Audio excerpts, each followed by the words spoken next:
Katmandu, capital of Nepal, awaited the visit of the Queen and Duke. They were leaving Commonwealth territory for a day or two at the invitation of the monarch who rules this kingdom between India and Tibet, King Mahendra.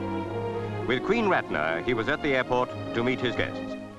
Not long ago, they had been state visitors to Britain. Now it was Mahendra's turn to be the host. In attendance were officials of his government and officers of his army. The Queen and Prince Philip arrived in a Dakota, a smaller aircraft than the Britannia, and better able to land on shorter runways.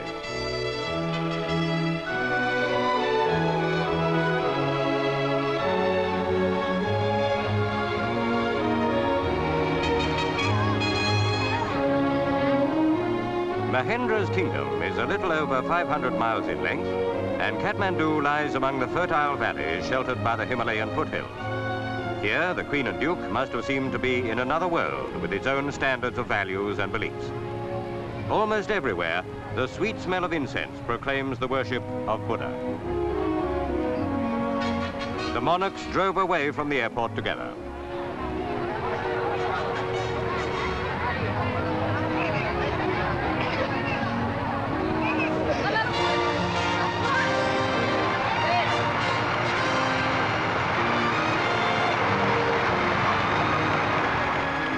Prince Philip was accompanied by Queen Ratna.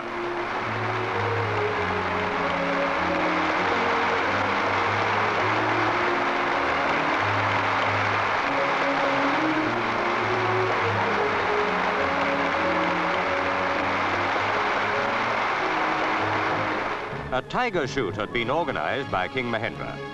Quite an army of 327 elephants was mobilized for the purpose.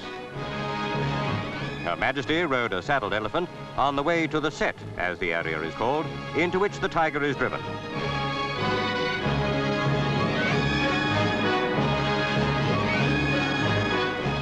To watch the shoot, the Queen transferred into a howdah.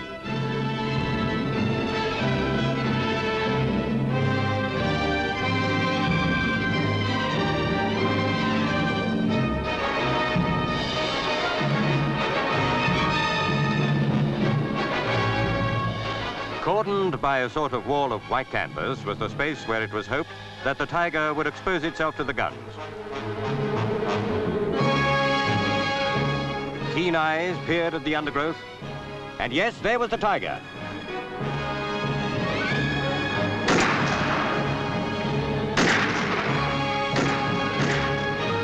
The Duke had no hand in shooting the 8'8" animal, as he had a whitlow on his trigger finger. The time-honored obligation of a royal host in Nepal to provide a tiger shoot, King Mahendra had fulfilled. Nepal is the land of the Gurkhas, and at Pokhara, 200 veterans of world wars waited at the airfield to be presented to the Queen. The VC was proudly worn by Captain Lal Bahadur Thapa. He won it in Tunisia.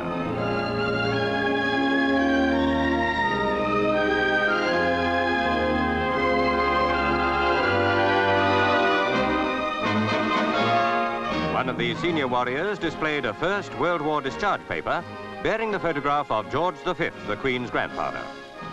Britain can never adequately acknowledge her debt to the valiant Gurkhas. It was unfortunately now time for Her Majesty to bid goodbye to Nepal. With a host of pleasant memories, she and the Duke left the romantic kingdom of King Mahendra.